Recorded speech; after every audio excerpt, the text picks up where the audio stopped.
Il y a aussi un deuxième sujet. Il y a un de nos soldats ivoiriens qui a été tué. Et je dirais même qui a été massacré. Et actuellement, beaucoup, on en a parlé hier, c'est sorti dans les médias, maintenant beaucoup ont vu. Et son corps a été découvert par un habitant de Kolonza, qui est situé à 21 km de Tengrela. Et c'est le 29 février qu'on a découvert, c'est un dozo qui a découvert son corps. Et c'était pas joli à voir. Et celui qui a été assassiné s'appelle Diomandé Kramoko. Et donc,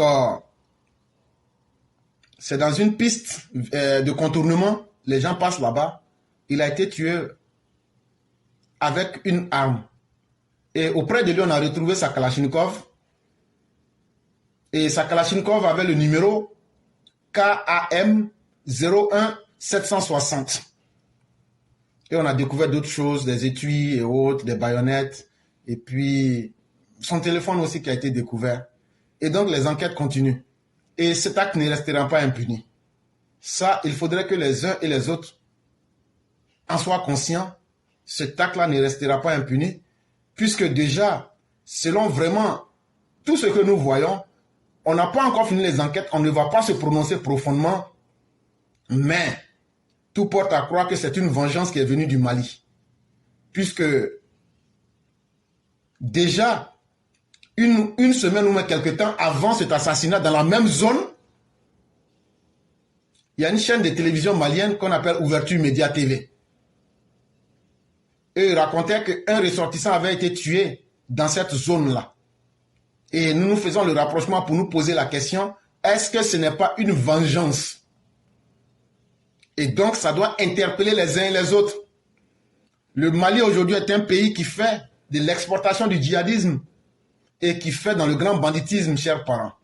Et vous devrez être très prudents. On n'a que conseiller nos parents. Faites beaucoup attention. Faites beaucoup attention. Et même les 40 000 qui doivent venir, avec tous ceux qui rentrent tous les jours, quand on vous dit de vous méfier, là où on peut tuer militaires, c'est 3 villageois on va laisser. Là où on peut tuer des gens aujourd'hui avec des techniques djihadistes, est-ce que c'est vous la population qui allez survivre? Chers parents, vous tous qui nous écoutez, trouvez les moyens de rentrer en contact avec vos parents pour dire qu'il n'y a pas quelque chose qui est mieux que leur vie. Et qu'ils doivent être capables de protéger leur vie en devenant méchants. Oui, parce qu'on tourne autour des mots là. Hey, même s'il faut être méchant pour protéger ma vie, c'est une méchanceté utile. Et même c'est une méchanceté légitime. Parce qu'encore vous restez en vie. Et donc, je vous avais dit depuis très longtemps, pour ceux qui nous suivent très bien, depuis 2021, je vous ai dit tout ce qui allait se passer. Et je vous ai dit qu'un moment va arriver, les Maliens vont exporter le djihadisme. Ils vont exporter la violence dans la sous-région. Je disais que c'était des États proto-djihadistes. Et les exemples sont en face de vous tous les jours. Et il y a 2 ou 3 semaines, ou même pratiquement un mois, je vous avais dit qu'ils étaient allés en Guinée et qu'ils avaient voulu attaquer le régime actuel là-bas. Et donc hier, j'ai vu une vidéo pour confirmer cela et j'ai préféré vous faire écouter ça ici. Chers Ivoiriens, surtout du nord de la Côte d'Ivoire, tout ce qu'on vous dit là, c'est vous que ça concerne le plus. C'est vous, ils vont massacrer. Donc restez là, venez écouter, mais ne parlez pas à vos parents. Hein. Écoutez pour dire, ah, moi j'ai entendu, et puis gardez ça pour vous. Ils vont un jour là, les Maliens, les Burkinabés vont tuer tous vos parents. Et donc là, entre-temps, ils ont essayé en Guinée. Et si vous vous souvenez très bien, je vous avais dit qu'on avait attrapé une 80aine de Maliens. Et la même parole qu'ils ont, que ça a fait Kinet, c'est le même argument qu'ils avaient. Ce qu'on avait attrapé en Côte d'Ivoire, non, c'était des Burkinabés, et puis on les a... C'est le même argument que non, ils sont dans Kinet. Toi, tu viens dans le pays de quelqu'un, tu viens pour chercher l'argent, tu viens pour avoir une condition meilleure, c'est gris-gris, on retrouve sur toi, c'est anti-balle, on retrouve sur toi. Tu es venu réellement rechercher le bonheur. Et donc, voilà ce qu'ils avaient voulu faire en Guinée. Et donc, chers parents, on vous a trop conseillé. Un moment va arriver là, on ne va plus parler de ça. N'attendez pas le gouvernement. Le gouvernement ne peut que vous aider. Et vous ne pouvez qu'aider le gouvernement. Mais vous qui allez accueillir ces gens-là, même si c'est une personne là, c'est cette même une personne là qui va donner les informations. Un jour, ils vont venir vous tuer, vous tous. Comme ce qu'ils ont voulu faire en Guinée. Mais eux, ils ont été vigilants et eux, ils ont pu les attraper. Écoutez très bien et vous allez entendre. Encore un groupe de jeunes vient d'être interpellés dans les quartiers Saint-Kéfara et Aviation. Les suspects avaient en leur possession des amulettes et autres cris de protection. Reportage Fodé Bangali Fofana. Depuis quelques semaines, la ville de Cancan est quadrillée, soumise à un contrôle strict à travers cette patrouille nocturne des services de défense et de sécurité. Cela parce que depuis un certain temps, on enregistre dans cette ville des cas de criminalité qui ont interpellé tout le monde. Grâce à cette patrouille des services de défense. Ils disent quand ils sont venus là, criminalité a augmenté. Comme de la manière ils ont tué le militaire ivoirien. Partout où ils rentrent là, criminalité augmente. Actuellement, il y a 2 villages dans le nord, dans la zone de Korogo. Il y a même problème là, entre eux là-bas. À cause de ces mêmes Maliens et de ces mêmes Burkinabés et à cause de ces histoires d'orpaillage. Mais vous vous amusez. Et donc, on continue. Et de sécurité et à la collaboration des jeunes dans les 27 quartiers de Cancan, organisés en groupe de vigilance dans une synergie d'action tous les jours. Des malfrats et bandits de grand chemin sont mis hors d'état de nuire. Il dit donc les populations elles-mêmes là ont décidé de veiller pour leur propre sécurité. Et c'est ce qui a permis de pouvoir attraper ces malfaiteurs là. Et quand on a attrapé ces malfaiteurs là, qui sont-ils? Mais le coup d'éclat de cette opération est l'arrestation de 36 Maliens et 4 Guinéens, tous mis. 40 personnes ont été arrêtées. Parmi les 40 personnes, il y avait 4 Guinéens et 36 Maliens.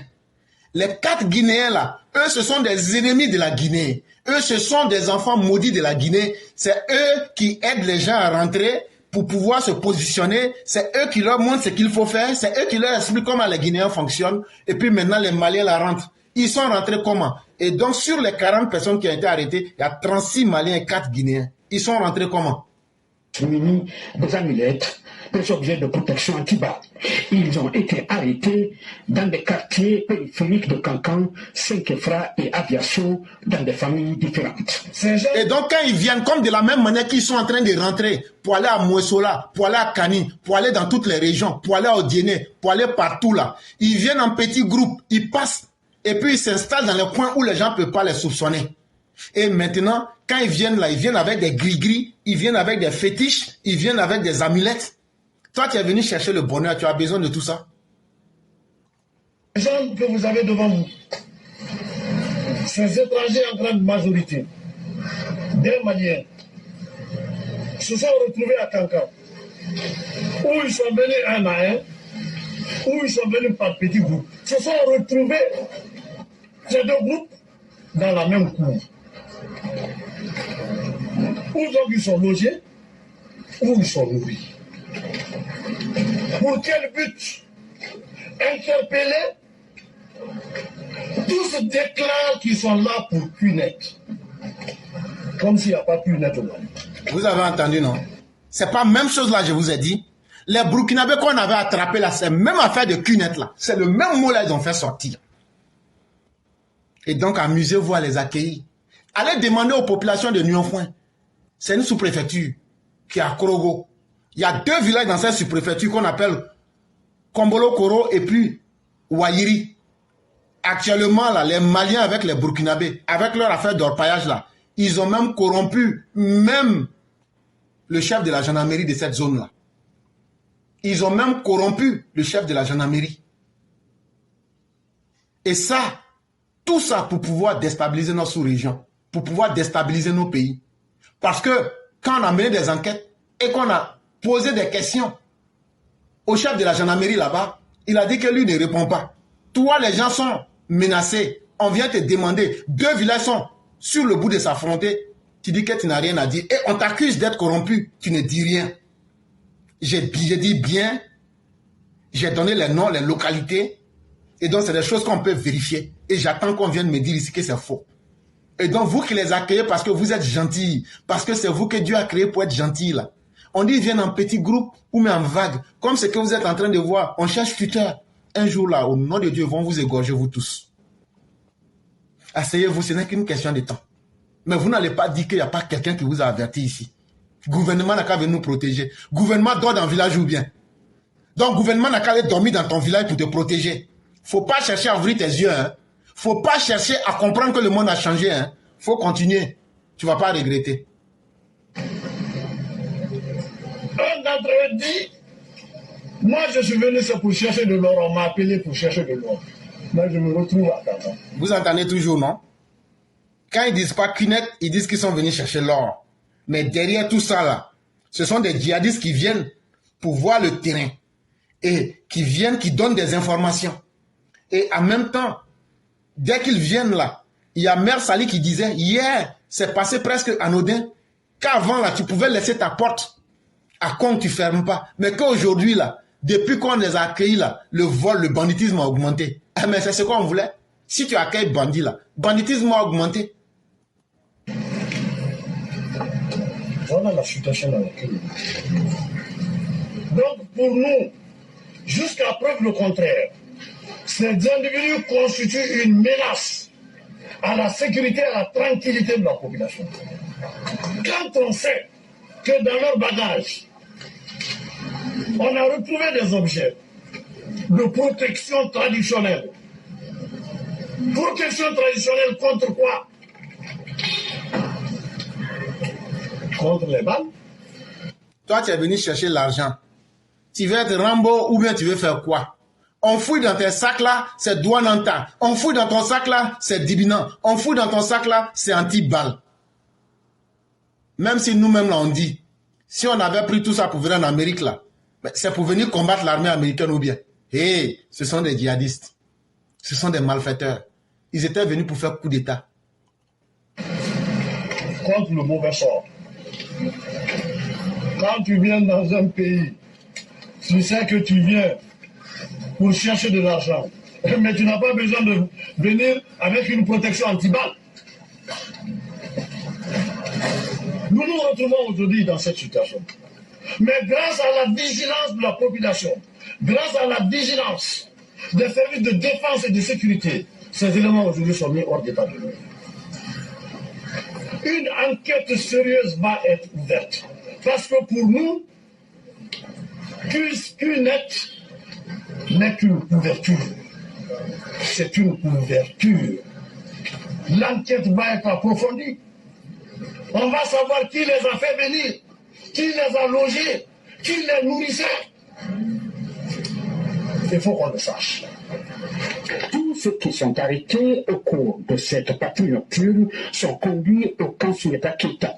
Le matin, les services de sécurité procèdent à la décantation. Tous ceux qui constituent une menace pour la quiétude de la population sont mis à la disposition de la police judiciaire pour être déférés devant les services de juridiction. Et donc, chers Ivoiriens, si vous voulez que ça rentre en Côte d'Ivoire, continuez à accueillir les Maliens, les Burkinabés, et un jour, vous allez dire bonjour et au revoir à la vie. On vous a déjà suffisamment averti. De toute façon, là, c'est pas moi, je vais mourir là-bas. C'est pas moi, je ne serai même pas là-bas. Et donc, là, continuez.